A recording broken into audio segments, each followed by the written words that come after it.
Hello everyone, welcome back to Allwin institute of mathematics. इस video के first part में जो टॉपिक्स हमने कवर किए थे those are sets, representation of sets, empty set, finite and infinite sets, singleton set and equal sets. अब जिन्होंने video का फर्स्ट पार्ट नहीं देखा, आई वुड सजेस्ट कि आप पहले पार्ट 1 देखें ताकि आपको आगे के टॉपिक्स क्लियर हो। तो फिर आगे बढ़ते हैं। We will be starting with subsets. अब नाम से कुछ कुछ इंडिकेशन तो मिलता है। सब सेट यानी कि सेट का पार्ट। तो अब हमें यह देखना है कि एक सेट दूसरे सेट का पार्ट कब होगा। उसके लिए कुछ सेट्स कंसिडर कर लेते हैं। से हमारे पास सेट ए है जिसमें एलिमेंट्स हैं 5, 2, 3 एंड 7। सेट बी है जिसमें एलिमेंट्स हैं 3, 5, 7 एंड सी है जिसमें एलिमेंट्स हैं 1, 2, 3, 4, 5, 6 एंड 7। अगर मैं आपसे पूछूं is set A subset of set C, यानी कि ए जो है क्या वो सेट सी का सबसेट है, यानी कि सेट सी का पार्ट है, तो ये कैसे बताओगे? अच्छा, एक बात सोचो, सेट ए जो है वो सेट सी का सबसेट कब होगा? अगर वो सी का पार्ट है तो ए में प्रेजेंट सारे के सारे एलिमेंट्स कहां प्रेजेंट होने चाहिए? सेट सी में। तो हम लोग चेक कर लेते हैं। अगर मैं बात करूं सेट ए के सबसे पहले एलिमेंट की, दैट इज 5, क्या 5 सेट सी में प्रेजेंट है? चेक करो तो 1, 2, 3, 4, 5, हाँ प्रेजेंट है। अगर मैं बात करूं एलिमेंट की 2 की, तो ए में एलिमेंट है 2 और सी में भी 2 प्रेजेंट है। सिमिलरली अगर चेक करें एलिमेंट है 3 विच इज इन ए, 3 सी में भी प्रेजेंट है। सेट ए में नेक्स्ट एलिमेंट है 7, अरे 7 तो सी में भी प्रेजेंट है। तो बेसिकली ए के सारे एलिमेंट्स सेट सी में प्रेजेंट है। अगर सारे एलिमेंट्स प्रेजेंट हैं तो ए बेसिकली सी का पार्ट है, यानी कि A is a subset of set C. तो the answer to this question is yes. अच्छा, अगर मैं आपसे पूछ लूं is set B subset of set C, again B subset of C कब होगा? जब बी के सारे एलिमेंट्स कहां प्रेजेंट हो? सेट सी में। चेक कर लेते हैं। बी में सबसे पहला एलिमेंट प्रेजेंट है 3, चेक करो तो 3 सी में प्रेजेंट है, हाँ प्रेजेंट है। देन बी में नेक्स्ट एलिमेंट है 5, क्या सी में प्रेजेंट है? ये पढ़ा। देन बी में नेक्स्ट एलिमेंट है 7, सी में प्रेजेंट है? सी में भी प्रेजेंट है। तो बेसिकली बी के भी सारे एलिमेंट्स सेट सी में प्रेजेंट हैं। तो I can say that set B is subset of set C. The answer to this question is yes. अच्छा, अगर मैं आपसे पूछ लूं is set A subset of set B, अब सेट ए सेट बी का पार्ट कब होगा? जब ए के सारे एलिमेंट्स कहां प्रेजेंट हो? सेट बी में। चेक कर लेते हैं। अब अगर देखें हम लोग यहां पर, तो सेट ए में सबसे पहला एलिमेंट है 5, क्या 5 बी में प्रेजेंट है? देखो तो ये पड़ा 5 यहां पे और ये पड़ा बी में भी एलिमेंट 5। उसके बाद सेट ए में सेकंड एलिमेंट है 2, क्या सेट बी में 2 प्रेजेंट है? 2 तो नहीं है। अगर 2 प्रेजेंट नहीं है तो इसका मतलब ए जो है वो सेट बी का पार्ट नहीं है, क्योंकि अगर वो उसका पार्ट होता तो जो एलिमेंट 2 है वो कहां होता? वो सेट बी में भी होता, पर वो तो नहीं है। तो इसका मतलब ए बी का सबसेट नहीं है। तो द आंसर इज नो। अच्छा, अगर मैं आपसे पूछ लूं is set B subset of A, क्या सेट बी ए का सबसेट है? चेक कर लेते हैं।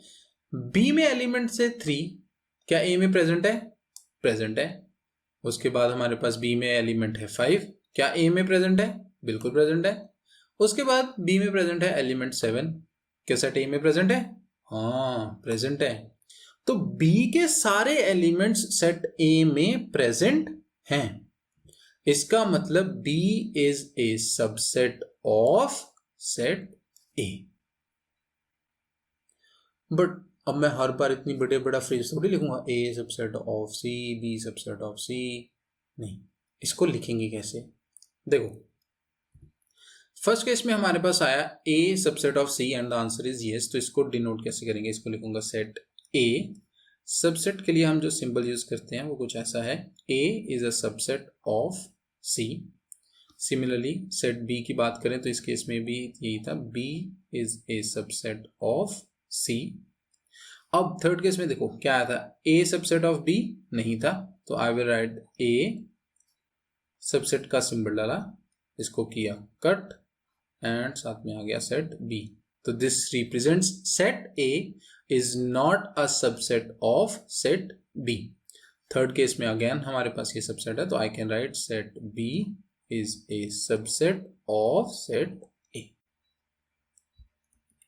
चलिए, तो अगर मैं प्रिसाइज डेफिनेशन की बात करूं तो for any two sets A and B, set A is said to be a subset of set B. जो सेट ए है वो बी का सबसेट कब होगा? If every element of A is also an element of set B. यानी कि ए में present हर एक एलिमेंट कहां प्रेजेंट होना चाहिए? सेट बी में। अब इसको मैथमेटिकली कैसे लिखेंगे? Mathematically we write it as A is a subset of B if A belongs to set A, यानी कि for any element A which belongs to set A implies, इसको हम बोलते हैं implies A belongs to B। यानी कि कोई भी एलिमेंट अगर सेट A में प्रेजेंट है तो वो सेट B में भी प्रेजेंट होगा, तभी A B का सबसेट होगा। अच्छा, अब अगर मैं आपसे पूछूं, is set of natural numbers a subset of integers? ध्यान से सोचो, क्या set of natural numbers set of integers का सबसेट है? Set of natural numbers set of integers का सबसेट कब होगा? जब सेट ऑफ नेचुरल नंबर्स में प्रेजेंट, यानी कि जो नेचुरल नंबर्स हैं वो कहां प्रेजेंट हो? सेट ऑफ इंटीजर्स में। क्या सारे के सारे नेचुरल नंबर्स इंटीजर्स हैं? हाँ हैं। इसका मतलब सारे के सारे एलिमेंट्स जो सेट ऑफ नेचुरल नंबर्स में प्रेजेंट है वो सेट ऑफ इंटीजर्स में भी प्रेजेंट है। तो I can say that set of natural numbers is a subset of set of integers. अच्छा, अगर मैं आपसे पूछ लूं, is set of integers a subset of rational numbers? अब set of integers rational numbers का सबसेट कब होगा? जब सारे के सारे इंटीजर्स कहां प्रेजेंट हो? सेट ऑफ रैशनल नंबर्स में। क्या ऐसा होता है?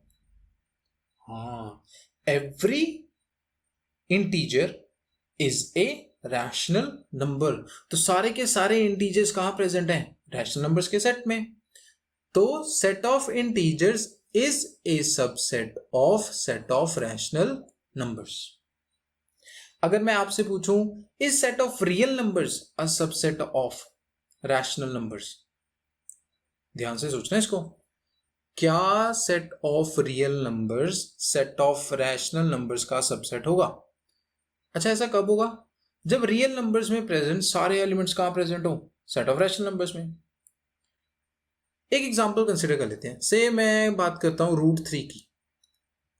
Now √3 is a real number, तो ये सेट ऑफ आर में तो प्रेजेंट है। बट क्या √3 सेट ऑफ रैशनल नंबर्स में प्रेजेंट होगा? √3 रैशनल नंबर तो नहीं है, इसका मतलब ये सेट ऑफ रैशनल नंबर्स में प्रेजेंट नहीं है। अगर ये element set of rational numbers में प्रेजेंट नहीं है तो सेट ऑफ रियल्स क्या सबसेट होगा? नहीं होगा। तो set of real numbers is not a subset of set of rational numbers.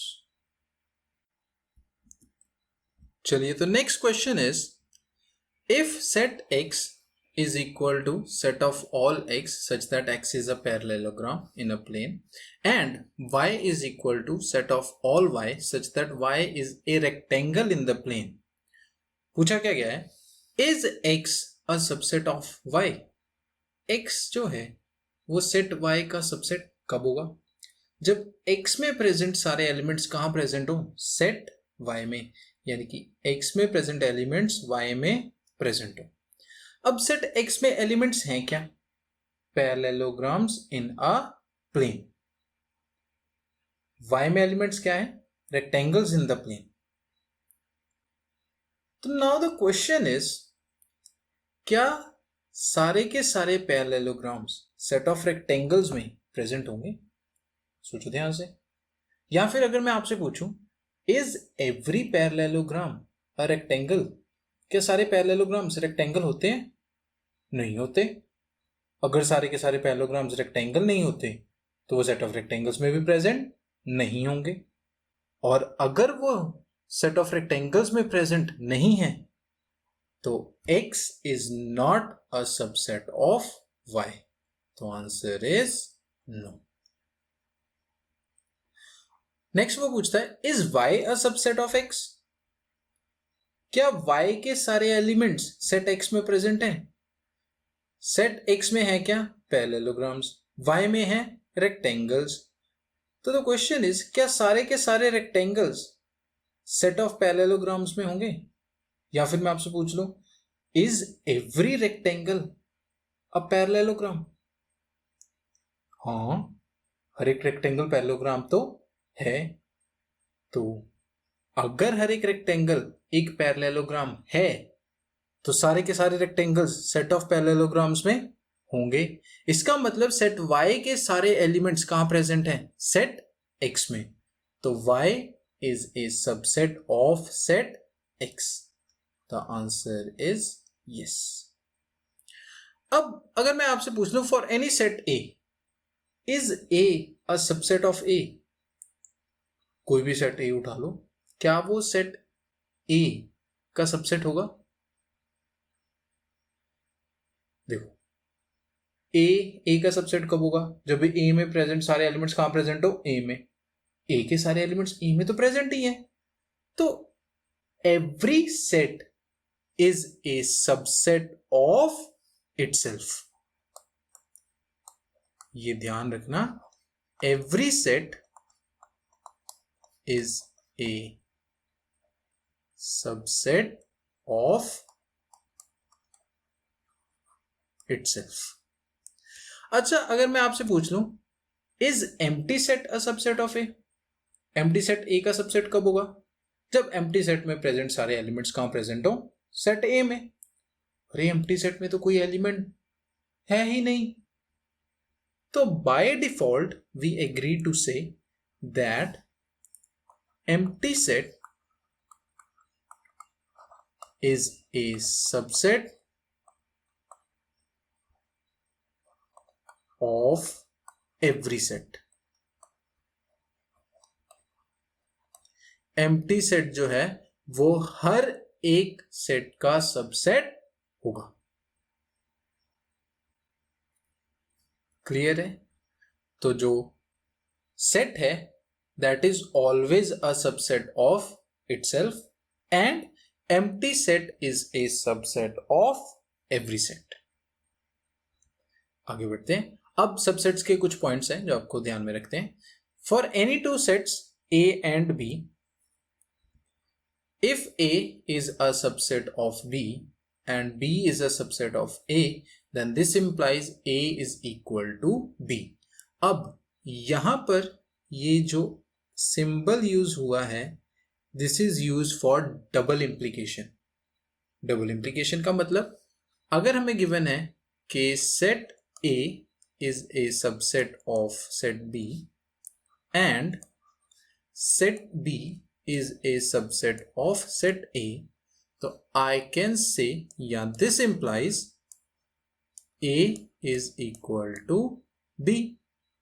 और अगर हमें गिवन हो कि सेट A जो है वो सेट B के इक्वल है, तो from here we can say that this implies A is a subset of B and B is a subset of A।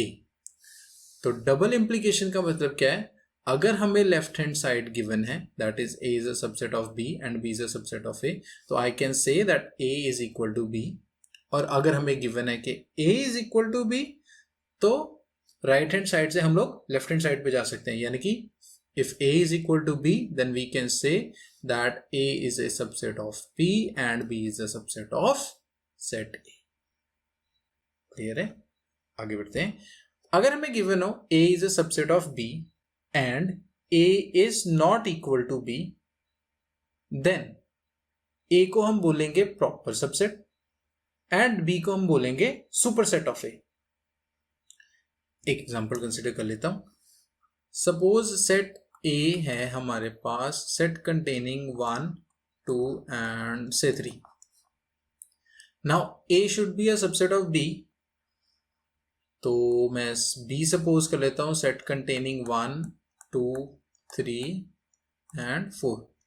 देखो सेट A जो है सेट B का सबसेट है, A में प्रेजेंट सारे एलिमेंट सेट B में present है, तो ये कंडीशन तो सेटिस्फाई होगी। इसके साथ एक और कंडीशन थी कि A जो है वो B के इक्वल नहीं होना चाहिए, तो क्लियरली जो सेट A है वो सेट B के इक्वल नहीं है क्योंकि एलिमेंट्स एग्जैक्टली सेम नहीं है। तो इस केस में ये जो हमारे पास सेट A है इसको मैं कहूंगा proper subset of set B and set B will be called super set of set A। ठीक है, आगे बढ़ते हैं। अब बात करते हैं नंबर ऑफ सबसेट्स की। से आपके पास कोई भी सेट गिवन है और आपसे पूछ लूं कि उसके कितने सबसेट्स पॉसिबल होंगे, तो ये कैसे बताओगे? सपोज कर लेते हैं हमारे पास एक सेट गिवन है जिसमें दो एलिमेंट्स गिवन है M एंड N। अब अगर मैं आपसे पूछूं कि इसके जितने भी सबसेट्स होंगे आपको लिस्ट करने हैं, तो इसके सबसेट्स कौन कौन से होंगे? अब मुझे बेसिकली लिखने हैं इसके सबसेट्स। तो अगर मैं लिखूं सेट कंटेनिंग M, क्या ये set containing M comma N का सबसेट है? देखो M जो है इस सेट के एलिमेंट्स इस सेट में प्रेजेंट है, तो ये तो है। तो ये बेसिकली क्या है? एक single element subset of this set. अच्छा, ऐसे ही अगर मैं लिख लूं N, तो क्लियरली ये सेट जो हमने अभी लिखा this is also a subset of set containing M and N। क्या इसके अलावा और कोई सबसेट होगा? अभी तो हमने किया था every set is a subset of itself. तो अगर मैं लिख दूं M कॉमा N, तो this is also a subset of set containing M and N। क्या सबसेट्स पूरे हो गए? नहीं, ध्यान से। कौन सा बच गया? Empty set. Empty set is a subset of every set. ठीक है। अच्छा, अगर मैं आपसे पूछ लूं set containing M N and O, इसमें कितने नंबर ऑफ सबसेट्स होंगे? सोचो थोड़ा सा, ऐसे तो पता नहीं लग रहा, तो लिस्ट करके देख लेते हैं। तो सबसे पहले मैं सिंगल एलिमेंट सबसेट्स लिख लेता हूं। तो set containing M, set containing N, set containing O, और क्या सबसेट्स हो सके? डबल एलिमेंट सबसेट्स भी तो हो सकते हैं, जैसे set containing M and N। Check करो क्या ये सेट इस सेट का सबसेट है? हाँ, इस सेट में प्रेजेंट सारे एलिमेंट्स इस सेट में भी प्रेजेंट है। और क्या पॉसिबल केस हो सकता है? M के साथ O भी हो सकता है। और क्या हो सकता है? हो सकता है N के साथ O हो। और कोई possible case? Single element subsets पूरे हो गए, डबल एलिमेंट सबसेट्स भी पूरे हो गए, और कोई केस बचा? सोचो ध्यान से जरा। हाँ, कहते every set is a subset of itself. तो एक सबसेट आएगा M N एंड O। क्या सबसेट्स पूरे हो गए? नहीं, कौन सा बच गया? Empty set. Empty set is a subset of every set. ठीक है, तो इस केस में हमारे पास कितने सबसेट्स आए? काउंट करो तो जरा। 1 2 3 4 5 6 7 एंड 8। अच्छा, अब अगर मैं आपसे पूछ लूं, हमारे पास सेट है, set containing M N O and P, इसके कितने सबसेट्स पॉसिबल होंगे? कहते लिस्ट करके देख लेते हैं। तो इस केस में होंगे M, सिंगल एलिमेंट सबसेट्स लिख लेते हैं सबसे पहले, M N O P। इसके बाद क्या आएगा हमारे पास? Double element subsets. तो मैं M को फिक्स करता हूं सबसे पहले। M के साथ क्या क्या आ सकता है? M के साथ N आ सकता है, या फिर M के साथ O आ सकता है, M के साथ P आ सकता है।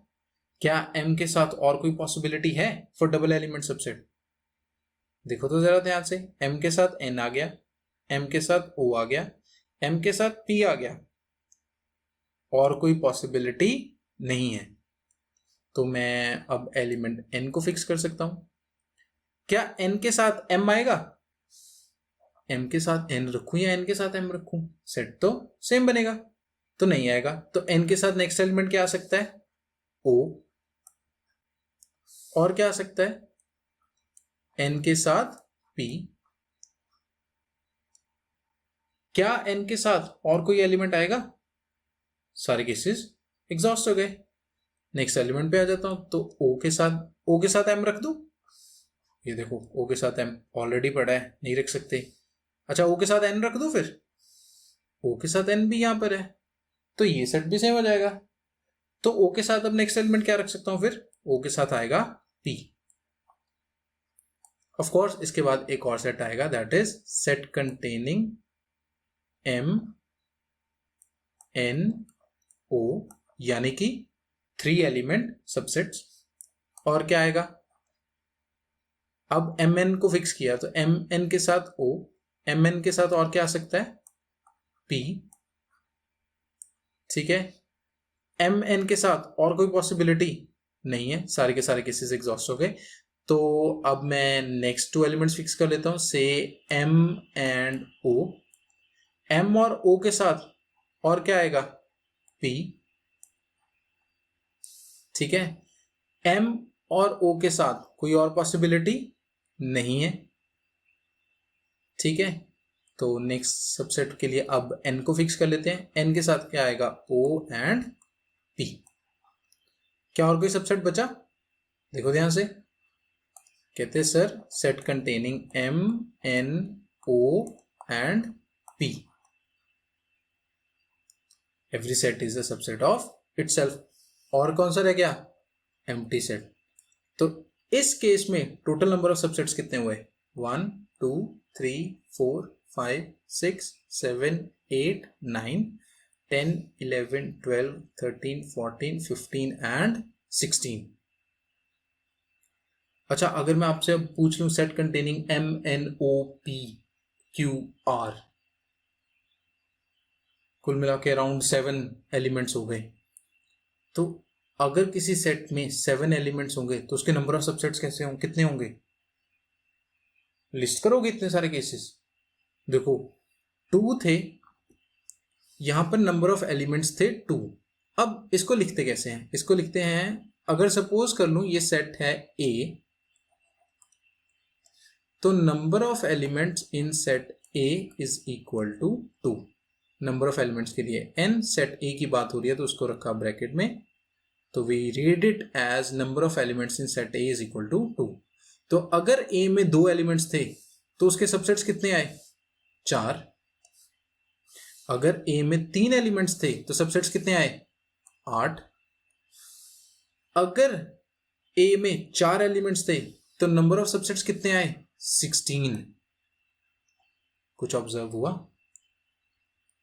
अच्छा, अगर सपोज करो एक ही एलिमेंट होता तो सबसेट्स कौन कौन से होते? set containing M or empty set. क्यों? Empty set is a subset of every set and every set is a subset of itself. तो अगर एक एलिमेंट होता तो नंबर ऑफ सबसेट्स कितने होते? 2. कुछ ऑब्जर्व हुआ? एलिमेंट अगर 1 था तो सबसेट्स आए 2, एलिमेंट्स 2 थे तो सबसेट्स आए 4, एलिमेंट्स 3 हुए तो सबसेट्स आए 8. ये तो बेसिकली 2 की पावर्स नहीं है. इसको मैं क्या लिख सकता हूं? 2 रेज टू द पावर 1. 4 को लिख सकता हूं 2 रेज टू द पावर 2. 8 को लिख सकता हूं 2 raise to the power 3 and 16 को लिख सकता हूं 2 रेज टू द पावर 4. यानी कि अगर सिंगल एलिमेंट था तो नंबर ऑफ सबसेट्स कितने होंगे? 2 रेज टू द पावर 1. अगर 2 एलिमेंट्स थे तो नंबर ऑफ सबसेट्स कितने होंगे? 2 रेज टू पावर 2. 3 एलिमेंट्स आए तो नंबर ऑफ सबसेट्स कितने हुए? 2 raise to the power 3. 4 elements आए तो सबसेट्स कितने हुए? 2 रेज टू द पावर 4. अगर ऐसे मैं आपसे पूछ लूं number of elements in set A is से 10, तो टोटल नंबर ऑफ सबसेट्स कितने होंगे? 2 रेज टू द पावर 10. ठीक है, यानी कि if a set has n number of elements then the total number of subsets is equal to 2 raised to the power n. इस result को याद कर लो क्योंकि this result will be used directly in the questions. तो अगर किसी set में n elements हैं तो उसके टोटल नंबर ऑफ सबसेट्स कितने होंगे? 2 raise to the power n. Clear है? आगे बढ़ते हैं. अब कर लेते हैं कुछ प्रॉब्लम्स बेस्ड ऑन सबसेट्स. तो हमारे पास फर्स्ट क्वेश्चन है, if x is equal to set of all x such that x is a multiple of 3 and x belongs to natural numbers. तो x basically 3 का multiple है and उसमें सारे natural numbers हैं. Then we have set y is equal to set of all y's such that y is a multiple of 15 and y belongs to natural numbers. पूछा है is y a subset of x? क्या y के सारे elements x में present हैं? कैसे check करें? Check करने के लिए बेसिकली हमें क्या चेक करना है कि क्या x के एलिमेंट्स y में प्रेजेंट है या y के एलिमेंट्स x में प्रेजेंट है. तो एलिमेंट्स की बात हो रही है तो मैं इन दोनों सेट्स को रोस्टर फॉर्म में लिख लेता हूं. तो सेट x किसके इक्वल होगा? x इज इक्वल टू, अब x में है multiples of 3 and x belongs to natural numbers. तो बेसिकली हमें देखने हैं नेचुरल नंबर्स, वो भी कौन से? Multiple of 3. तो इस सेट में एलिमेंट्स कौन कौन से होंगे? 3, 6, 9, 12, 15, 18 एंड सो ऑन. ये सेट तो चलता ही जाएगा. कैसा सेट है? Infinite set. अब सेट y की बात करें तो y में एलिमेंट्स है मल्टीपल्स ऑफ 15. तो कौन कौन से होंगे? 15, 30, 45, 60 and so on. Now the question is y a subset of x? मतलब क्या y में प्रेजेंट सारे एलिमेंट्स x में प्रेजेंट हैं? देखो x y में प्रेजेंट क्या था? 15. क्या 15 x में होगा? क्या 15 3 का मल्टीपल है? बिल्कुल है. नेक्स्ट एलिमेंट y में आया 30. क्या 33 का मल्टीपल है? बिल्कुल है. y में नेक्स्ट एलिमेंट आया 45. क्या 45 3 का मल्टीपल है? बिल्कुल है. इनफैक्ट y में प्रेजेंट हर एक एलिमेंट कहां प्रेजेंट है? सेट x में. क्योंकि 15 के मल्टीपल्स जो हैं वो 3 के मल्टीपल्स डेफिनेटली होंगे. तो y में प्रेजेंट सारे एलिमेंट्स सेट x में प्रेजेंट हैं. एंड सिंस y के एलिमेंट्स x में प्रेजेंट है तो y is definitely a subset of x. The answer to this question is yes. Next is हमें गिवन है कि x is equal to set containing elements है 2, p, set containing 4, set containing 3 and 5 and q. Then he says is 2 comma q a subset of set x? तो ये जो set है हमारे पास, क्या ये x का सबसेट है। ये x का सबसेट कब होगा? जब इस सेट में प्रेजेंट सारे एलिमेंट्स x में प्रेजेंट हो। अब इस सेट में प्रेजेंट है 2, क्या x में प्रेजेंट है? बिल्कुल प्रेजेंट है, ये रहा। उसके बाद इस सेट में प्रेजेंट है एलिमेंट q, क्या x में प्रेजेंट है? ये पढ़ा। तो इस सेट के एलिमेंट्स सेट x में प्रेजेंट हैं। तो we can say that the set containing 2 and q is a subset of x. So the answer is yes. ठीक है। अब अगर वो पूछ ले is set containing 3,5 a subset of set x, तो बेसिकली ये सेट x का सबसेट कब होगा? जब इसके एलिमेंट्स कहां प्रेजेंट हो? सेट x में। तो देखो 3 as a element, 3 as a element क्या इस सेट में प्रेजेंट है? कुछ कहेंगे सर ये देखो ये पड़ा ये पूरा सेट। ध्यान से, ये कंप्लीट जो है इस सेट का एलिमेंट है। तो set containing 3,5 is a element of set x। तो यहां पर ये जो सेट कंटेनिंग 3,5 है, अगर ये एलिमेंट है तो ये सबसेट थोड़ी हुआ। क्या हुआ फिर? इस केस में this set, that is the set containing 3,5 belongs to set x। Element है, सबसेट नहीं है। सबसेट कब होगा? जब ये फर्दर एक सेट में होगा। तो अगर इसकी जगह हमारे पास गिवन होता सेट कंटेनिंग 3,5, अब इस सेट में ये एक एलिमेंट है एंड ये as a element set x में भी प्रेजेंट है। तो इस केस में this would have been a subset of set x। ठीक है। तो अगर इस क्वेश्चन की बात करें, is 3 set containing 3,5 a subset of x, तो द आंसर इज नो। आगे बढ़ते हैं। उसके बाद हमारे पास है is set containing 2 p set containing 4 and q a subset of x। तो बेसिकली हमें चेक क्या करना है, क्या इस सेट के एलिमेंट्स सेट x में प्रेजेंट है? तो इसमें प्रेजेंट है 2 जो कि यहां पे प्रेजेंट है। उसके बाद है हमारे पास p जो कि सेट में भी प्रेजेंट है। उसके बाद आया सेट कंटेनिंग 4। देखो set containing 4 as an element दोनों सेट्स में प्रेजेंट है। ठीक है, ध्यान से। एंड q, यहां पे भी q। तो बेसिकली इस सेट के सारे एलिमेंट्स सेट x में प्रेजेंट है। तो this set is definitely a subset of set x। कुछ और प्रॉब्लम्स करते हैं। अब से हमारे पास आ गया question, right total number of non empty subsets of set containing 7 k 4 n j 1 and e। इस सेट में टोटल नंबर ऑफ एलिमेंट्स हैं कितने? 1 2 3 4 5 6 एंड 7। तो टोटल एलिमेंट्स जो हमें गिवन है, say this is set A। तो number of elements in set A is equal to 7। उसने पूछा नॉन एम्प्टी सबसेट्स। ध्यान से याद करो, जब हमने सबसेट्स लिस्ट किए थे तो हमने क्या कहा था? Empty set is a subset of every set. इसने हमसे पूछे हैं नॉन एम्प्टी सबसेट्स। सबसे पहले तो ये बताओ, अगर इस सेट में 7 एलिमेंट्स हैं तो टोटल नंबर ऑफ सबसेट्स कितने होंगे? टोटल सबसेट्स किसके इक्वल होंगे? 2 raised to the power 7। अब ये जो टोटल सबसेट्स आए, इसमें एक सबसेट कौन सा होगा? Empty set.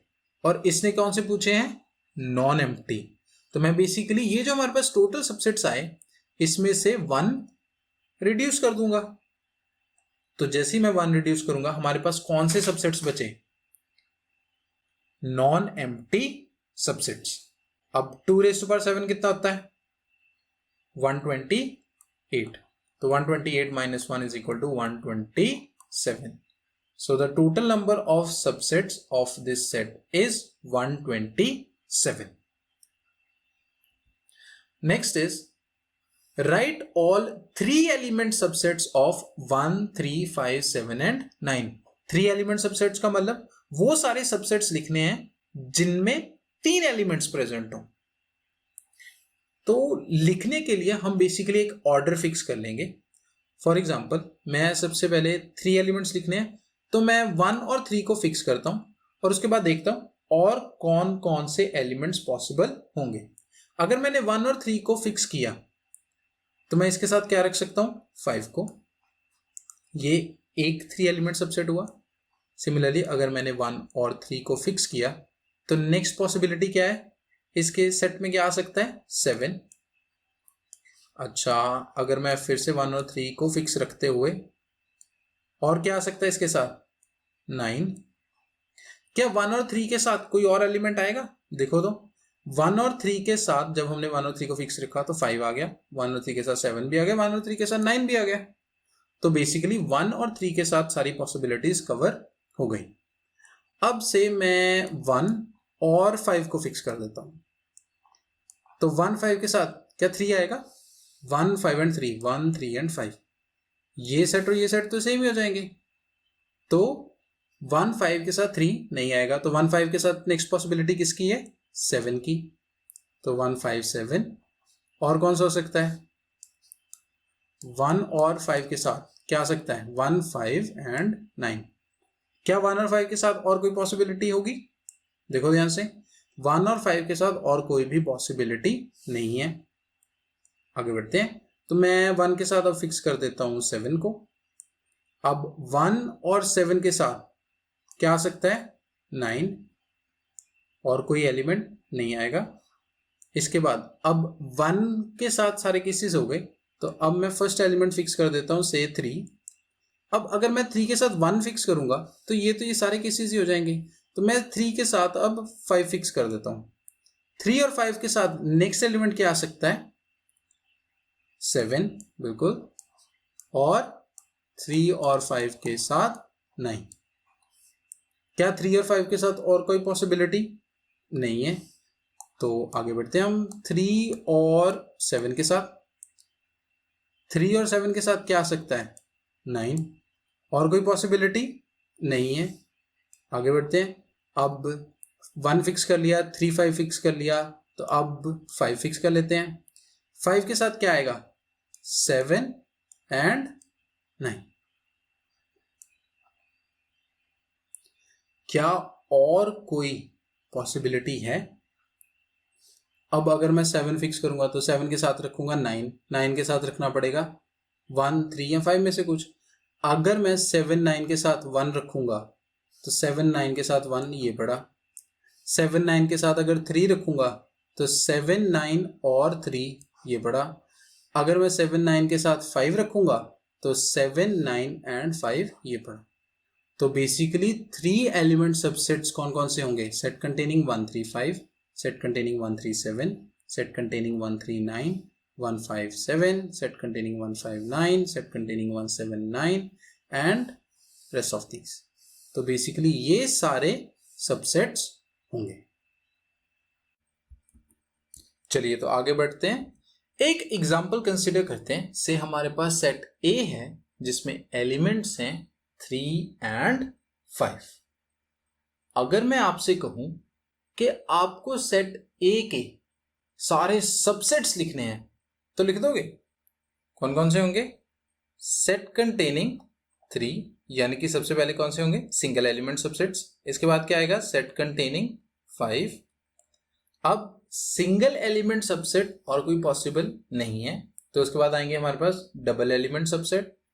Double element subset भी एक ही पॉसिबल है, that is set containing 3 and 5 which is the set itself. क्या सारे सबसेट्स पूरे हो गए, नहीं, कौन सा रह गया, एम्प्टी सेट। अब अगर मैं इन सभी सबसेट्स को एक बड़े सेट में डाल दूं तो ये जो रिजल्टिंग सेट आया हमारे पास, इस सेट को हम कहते हैं पावर सेट। तो power set is the set containing all the subsets of a set। Power set को हम डिनोट करते हैं विद P ऑफ A, तो this is basically power set of A। ठीक है, तो डेफिनेशन क्या होगी? Set containing all subsets of a set A is called power set of A, denoted by P of A। एक और example consider करते हैं। से हमारे पास सेट D है जिसमें एलिमेंट्स हैं J, K and L। We have to write power set of set D। Power set होगा क्या? Set containing all the subsets. तो हम सेट D के सबसे पहले सारे सबसेट्स ही लिस्ट कर लेते हैं। तो सबसे पहले सिंगल एलिमेंट सबसेट्स की बात करता हूं। तो सिंगल एलिमेंट सबसेट्स में हमारे पास सबसे पहले आया J, इसके बाद आया हमारे पास K, फिर आया L। अब सिंगल एलिमेंट सबसेट्स तो पूरे हो गए, इसके बाद आएंगे हमारे पास डबल एलिमेंट सबसेट्स, जिनमें सबसे पहले है हमारे पास J, K। J के साथ और पॉसिबिलिटी किसकी है? L की, तो J एंड L। इसके बाद और पॉसिबिलिटी J के साथ नहीं है, तो हम नेक्स्ट एलिमेंट पे आ जाते हैं K एंड L। क्या और कोई डबल एलिमेंट सबसेट की पॉसिबिलिटी है? नहीं है, तो हम 3 एलिमेंट सबसेट्स पे आ जाते हैं, जिसमें हमारे पास एक ही सबसेट आएगा, that is J, K, L। क्या सारे सबसेट्स पूरे हो गए? नहीं, कौन सा रह गया? Empty set. अब इनको मैंने एक सेट में डाला, यानी कि इनक्लोज किया विद इन द ब्रेसेस, तो ये जो रिजल्टिंग सेट आया हमारे पास, this is power set of set D। Clear है? एक और एग्जांपल कंसीडर करते हैं।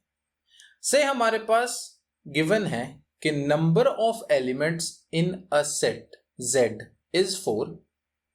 हमसे पूछा है write the number of elements in power set of Z। तो कोई सेट है Z जिसमें 4 एलिमेंट्स हैं, और हमसे पूछा है कि उसके पावर सेट में कितने एलिमेंट्स हो गए। एक बात बताओ, पावर सेट में एलिमेंट्स है क्या? बेसिकली सोचो, अभी तो डेफिनेशन की है, power set is the set containing all the subsets. तो बेसिकली पावर सेट में जो एलिमेंट्स हैं वो है क्या? सबसेट्स हैं। तो अगर किसी सेट के 4 एलिमेंट्स हैं तो उसके सबसेट्स कितने होंगे? If number of elements in Z is equal to 4, तो इसके सबसेट्स क्या होंगे? 2 raise to the power 4। Result किया था थोड़ी देर पहले, याद है? Which is equal to 16। अब सोचो, अगर पावर सेट के सारे एलिमेंट्स सबसेट हैं और टोटल जो पॉसिबल सबसेट्स हैं वो 16 है, तो पावर सेट के एलिमेंट्स कितने हुए? 16, यानी कि जितने नंबर ऑफ सबसेट्स हुए। तो number of elements in power set of Z किसके इक्वल आ गया हमारे पास? 2 raise to the power 4 which is 16। तो in general, if a set has n elements, then number of elements in its power set is 2 raised to the power n। अगर किसी set में n एलिमेंट्स हैं तो उसके possible subsets होंगे 2 raised to power n and 2 raised to power n he elements होंगे इन the power set. Clear है? चलिए, तो अब करते हैं एक problem based on power set. तो हमारे पास क्वेश्चन है, 2 finite sets A and B have M and N elements where M is greater than N. If the number of elements in power set of A is 96 more than the number of elements in power set of B, then find M and N. तो हमें given क्या है इस case में? हमें given है 2 sets A and B, और हमें क्या पता है? सेट A में नंबर ऑफ एलिमेंट्स हैं M, सेट B में नंबर ऑफ एलिमेंट्स हैं N। तो इसको हम लिखेंगे कैसे? Number of elements in set A is equal to M, number of elements in set B is equal to N। अब वो कहता है कि m is greater than n and next condition जो हमें गिवन है that is number of elements in power set of A is 96 more than number of elements in power set of B. यानी कि number of elements in power set of A minus number of elements in power set of B कितने ज्यादा हैं? 96. अब अगर किसी set में m elements हैं तो उसके पावर सेट में कितने एलिमेंट्स होंगे? जितने उसके सबसेट्स होंगे. और कितने सबसेट्स होंगे? 2 raised to the power m minus number of elements in power set of B क्या आएगा? 2 raised to the power n and this is given equal to 96.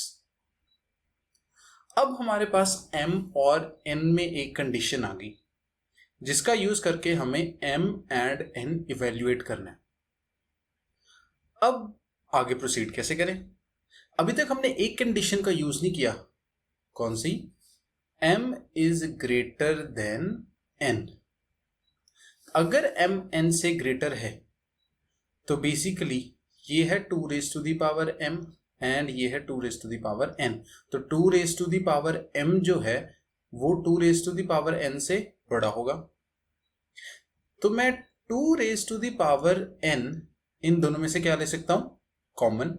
जैसे ही मैंने कॉमन लिया तो यहां पर हमारे पास आएगा 2 raised to the power m minus n minus 1 is equal to 96. अब अगर आप ध्यान दो तो ये दो नंबर्स कैसे आए हमारे पास? देखो, फर्स्ट हमारे पास है 2 raised to the power n. ये 2 की कुछ पावर है तो ये नंबर तो पक्का एक इवन नंबर होगा. सेकेंड केस अगर आप देखो, जो सेकेंड क्वांटिटी आई हमारे पास वो है 2 raised to the power m minus n minus 1. और सिंस m n से बड़ा है तो ये जो क्वांटिटी है 2 raised to the power m minus n ये भी 2 का कोई मल्टीपल होगी. इनफैक्ट 2 की पावर है तो ये भी एक इवन नंबर होगा. उसमें से अगर मैं 1 सब्ट्रैक्ट कर दूं तो ये हमारे पास क्या आएगा? एक ऑड नंबर. तो ये जो क्वांटिटी है हमारे पास ये है product of even number and odd number. अब इसका यूज कैसे करूं?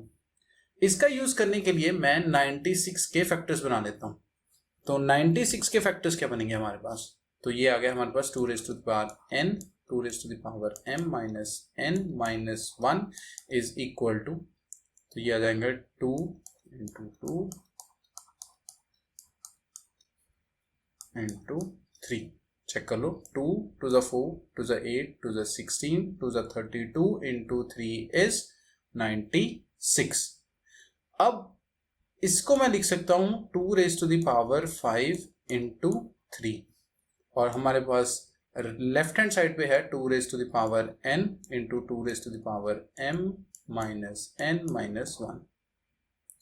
अब अगर आप ध्यान दो, अगर मैं दोनों साइड्स को कंपेयर करूं तो ये जो क्वांटिटी है ये एक इवन नंबर होगी. राइट हैंड साइड पे हमारे पास इवन नंबर क्या बन रहा है? 2 raised to the power 5. तो by comparing I can say that 2 raised to the power n is equal to 2 raised to the power 5 and 2 raised to the power m minus n minus 1 is equal to 3. क्योंकि ये quantity क्या बनेगी? एक odd number. और odd number इस product में क्या आया? 3. तो यहां से कंपेयर करके मैं कह सकता हूं n इज इक्वल टू 5. तो हमारे पास n की वैल्यू आ गई and 2 raised to the power m minus n is equal to 4. अब n की वैल्यू हमें पता है 5 तो मैं इसको लिख लेता हूं 2m raised to the power 5 is equal to 4. अभी इस कंडीशन में अगर आप देखो तो लेफ्ट हैंड साइड पे हमारे पास 2 की पावर है. राइट हैंड साइड वाली क्वांटिटी को भी 2 की पावर में चेंज कर लेता हूं ताकि इसका यूज कर सकूं. तो ये बना 2 स्क्वायर. तो अब अगेन लेफ्ट हैंड साइड और राइट हैंड साइड को कंपेयर किया तो मेरे पास आएगा m minus 5 is equal to 2. तो यहां से m हमारे पास आया 7. तो m एंड n की वैल्यूज क्या आएंगी? 5 and 7. तो m is 7 and n is 5. Clear है? आगे बढ़ते हैं.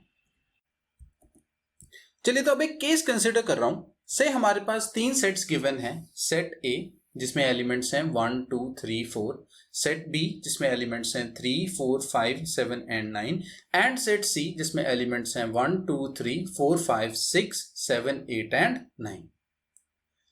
अब अगर आप ध्यान दो तो सेट ए में जो एलिमेंट्स हैं यानी कि 1 2 3 4 एंड सेट बी में जो एलिमेंट्स हैं 3 4 5 7 एंड 9, इन दोनों सेट्स के एलिमेंट्स कहां प्रेजेंट हैं? सेट सी में. चेक कर लो. सेट ए में प्रेजेंट है 1 2 3 एंड 4. देखो सी में प्रेजेंट है 1 2 3 एंड 4. सेट बी में एलिमेंट्स हैं 3 4 5 7 एंड 9. अब इसमें एलिमेंट्स हैं 3 5 7 9 और 4 भी था. तो ये सारे एलिमेंट्स यहां पे भी प्रेजेंट है. अगर ए के सारे एलिमेंट्स सी में प्रेजेंट हैं तो I can right A is a subset of set C and set B is also a subset of set C. तो in this given situation जो set C है that contains both set A and set B. ऐसे sets को हम कहते हैं universal set और इसको डिनोट करते हैं विद द लेटर U. तो अगर मैं डेफिनेशन की बात करूं तो a set that contains all the sets, लेकिन कंडीशन क्या है? इन अ गिवन कंटेक्स्ट. तो in this particular situation only. तो ऐसे सेट्स को हम कहते हैं यूनिवर्सल सेट एंड इसको डिनोट करते हैं बाय द लेटर यू. एक और एग्जांपल कंसीडर कर लेता हूं. से मैं सेट कंसीडर कर लेता हूं 1 3 5 7 and so on. That is set of all odd numbers. इसको कह देते हैं set A. And set B consider कर लेता हूं set containing 2 4 6 8 and 10 and so on. तो ये क्या होगा? Set B is basically set of even numbers. तो इन दोनों सेट्स के लिए अगर मुझे यूनिवर्सल सेट लिखना हो तो सोच सकते हो क्या होगा? क्या मैं सेट ऑफ नेचुरल नंबर्स को यूनिवर्सल सेट कह सकता हूं इस पर्टिकुलर एग्जांपल में? देखो, क्या ए के सारे elements set of natural numbers में प्रेजेंट है? बिल्कुल प्रेजेंट है. क्या सेट बी के सारे elements set of natural numbers में प्रेजेंट है? बिल्कुल प्रेजेंट है. तो set of natural numbers in this case will be containing all the elements of set A and set B. That means it will be containing both set A and set B in it. So for this case, I can say that the universal set is set of natural numbers. Clear है? आगे बढ़ते हैं. अब याद करो हमने सीखा था, 2 मेथड किए थे रिप्रेजेंटेशन ऑफ सेट्स के, set builder form and roster form. उसमें हमने सीखा था कि हाउ वी कैन राइट, अगर हमारे पास कोई सेट गिवन है रोस्टर फॉर्म में तो उसको सेट बिल्डर फॉर्म में कैसे लिखेंगे, एंड अगर कोई सेट बिल्डर फॉर्म में गिवन है तो उसको रोस्टर फॉर्म में कैसे लिखेंगे. अब अगर मैं आपसे पूछूं क्या हर एक सेट जो सेट बिल्डर फॉर्म में गिवन है क्या उसको रोस्टर फॉर्म में लिख सकते हैं? Can every set be written in roster form? सोचो. The answer is no. अब आप सोचोगे कि मैंने आंसर नो कैसे कहा. इसको समझने के लिए एक केस कंसीडर कर लेते हैं. से हमारे पास कोई सेट गिवन है, set of all x such that x belongs to reals. तो x एक रियल नंबर है and x lies between -1 and 6. तो -1 से 6 के बीच में लाई करते हुए रियल नंबर्स जिसमें -1 एंड 6 दोनों इंक्लूडेड है. अब अगर मैं आपसे कहूं कि हमें इस सेट को रिप्रेजेंट करना है इन रोस्टर फॉर्म तो कैसे करोगे? रोस्टर फॉर्म में रिप्रेजेंट करने के लिए हमें क्या करना है? एलिमेंट्स को लिस्ट करना है, उन्हें सेपरेट करना है with commas and put them in braces. List करने की कोशिश करें. सो -1 आएगा सबसे पहले क्योंकि -1 इंक्लूडेड है. -1 के बाद कौन सा नंबर आएगा? नहीं पता लग रहा. एक काम करते हैं, class 9th and class 10th में हमने रियल नंबर्स को रिप्रेजेंट करना सीखा था। किस पे रिप्रेजेंट किया था? रियल नंबर लाइन पे। तो मैं एक रियल नंबर लाइन कंसिडर कर लेता हूं। अब हमें गिवन है कि x लाइज बिटवीन -1 एंड 6। तो नंबर्स कौन कौन से होंगे? अब -1 इंक्लूडेड है तो -1, 0 होगा, 0 भी होगा, 1 2 3 4 5 6। क्या ये सारे नंबर्स होंगे? कहते हैं हाँ ये तो होंगे। क्या और भी कोई नंबर्स होंगे? से मैं बात करूं -0.8 की, क्या वो इस सेट में आएगा? -1 से 6 के बीच में लाई करता है तो आएगा। अच्छा, अगर मैं बात करूं से 0.3 की, 0.3 -1 से 6 के बीच में लाई करता है तो आएगा। एक बात सोचो, अगर -1 से 6 के बीच में लाई करते सारे नंबर्स आएंगे तो बेसिकली ये सारे नंबर्स आएंगे। -1 से 6 के बीच में लाई करते सारे रियल नंबर्स। अब याद करो, क्लास 10th में हमने पढ़ा था कि दो रियल नंबर्स के बीच में, यानी कि अगर मैं सिर्फ -1 और 0 की बात करूं, दो रियल नंबर्स के बीच में कितने रियल नंबर्स एग्जिस्ट करते हैं? Infinitely many. अगर infinitely many real numbers exist करते हैं तो इस सेट को मैं लिखूं तो लिखूं कैसे? चलिए, ऐसे सेट्स को हम रिप्रेजेंट करते हैं with the form of intervals. अब इंटरवल फॉर्म में लिखेंगे कैसे? देखो, -1 से 6 के बीच में सारे रियल नंबर्स आएंगे, जिसमें -1 एंड 6 दोनों इंक्लूडेड है। तो मैं -1 पे डाल दूंगा यहां पर स्क्वायर ब्रैकेट, सिमिलरली 6 के ऊपर स्क्वायर ब्रैकेट। क्यों? स्क्वायर ब्रैकेट का मतलब है कि बोथ -1 एंड 6 आर इंक्लूडेड। तो we have written this set in the form of interval and this represents all real numbers between -1 and 6 where both -1 and 6 are included। अब इसको read कैसे करेंगे? इसको हम रीड करते हैं क्लोज्ड इंटरवल। क्लोज्ड क्यों? क्योंकि दोनों जो एंड वाले एलिमेंट्स हैं, यानी कि -1 and 6, they are both included. तो closed interval -1 to 6 where both -1 and 6 are included। ठीक है, तो डेफिनेशन की बात करें, the interval which contains the end points is called closed interval and is denoted by a, b where both a and b are included. तो उनको included show करने के लिए we put square brackets. Clear है? एक और case consider कर लेते हैं। से हमारे पास कोई सेट गिवन है, set of all x such that x belongs to reals and -3 is less than x is less than 2, जहां पे -3 भी इंक्लूडेड नहीं है और 2 भी इंक्लूडेड नहीं है। अब इसको देखने के लिए हम इसको फिर से कहां रिप्रेजेंट कर लेते हैं? नंबर लाइन पे। अब देखो, -3 से 2 के बीच में लाई करते हुए सारे नंबर्स, तो हमारे पास -3 आया ये। अब -3 इंक्लूडेड नहीं है तो यहां पे मैं डालूंगा होलो सर्कल। -3 से 2, तो 2 पे भी होलो सर्कल, और इनमें लाई करते हुए ये सारे रियल नंबर्स। अब इसको लिखेंगे कैसे? सारे के सारे एलिमेंट्स रिप्रेजेंट करना तो मुश्किल है।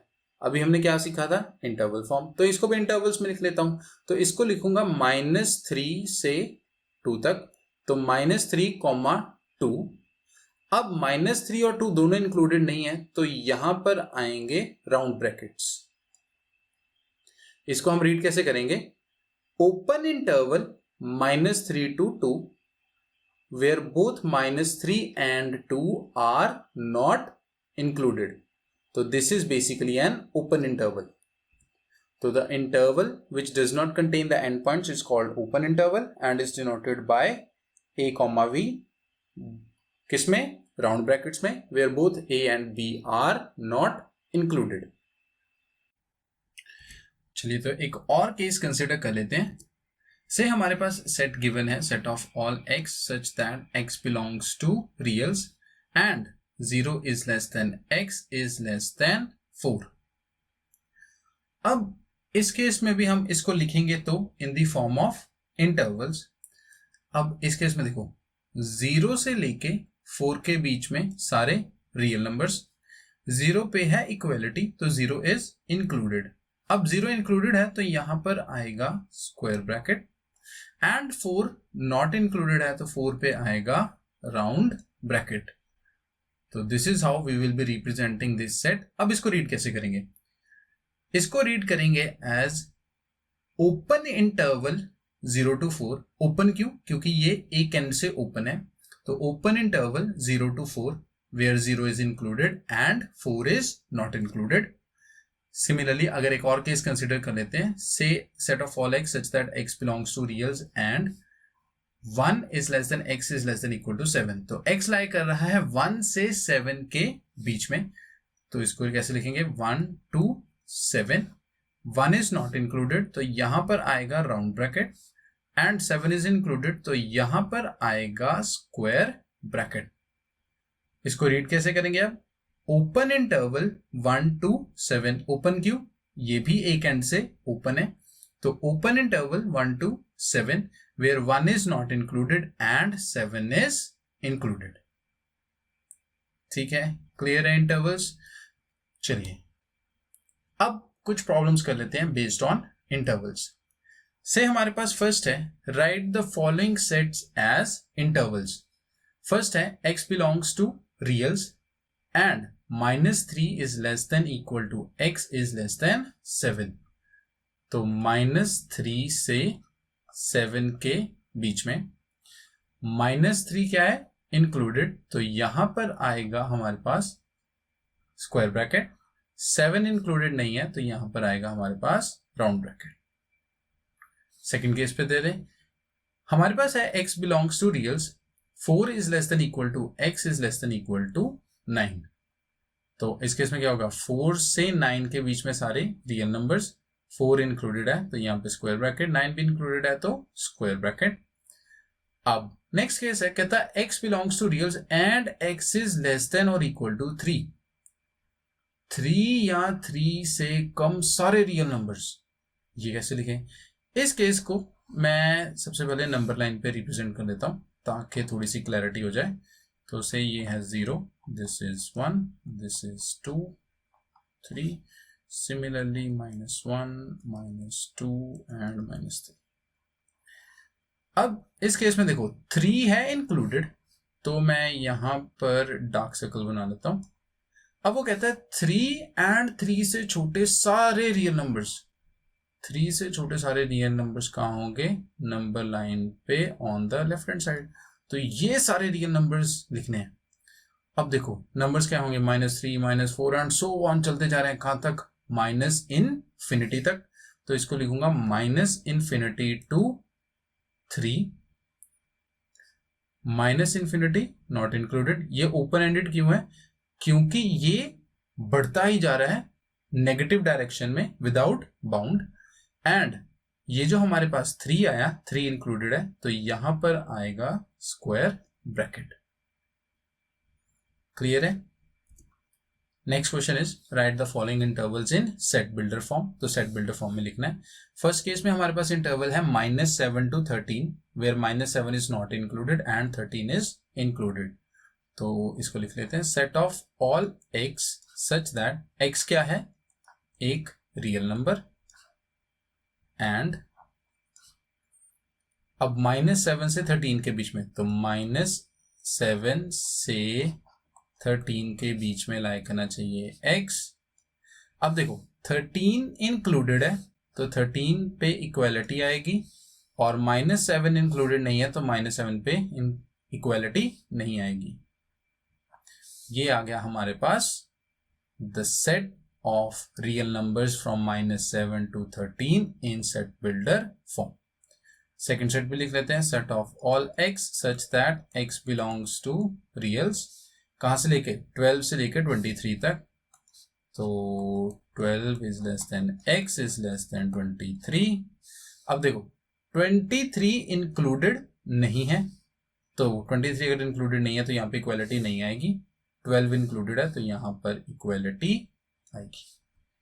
ये आ गया हमारे पास सेकंड सेट। थर्ड सेट है हमारे पास -2 to 11 and -2 and 11 are both not included. तो इसको कैसे लिखूंगा, set of all x such that x belongs to real numbers and x lies between -2 and 11। अब -2 इंक्लूडेड नहीं है तो इक्वालिटी नहीं आएगी, 11 भी इंक्लूडेड नहीं है तो यहाँ पे भी इक्वालिटी नहीं आएगी। This is how we will be writing these sets in set builder form. Clear है? अब इस वीडियो में जो हमने टॉपिक्स कवर किए, I hope those are clear. Video 1 के पार्ट 1 और पार्ट 2 के जो कंबाइंड टॉपिक्स हैं उन पर बेस्ड हैं आपकी एनसीईआरटी की एक्सरसाइज 1.1, 1.2 एंड 1.3।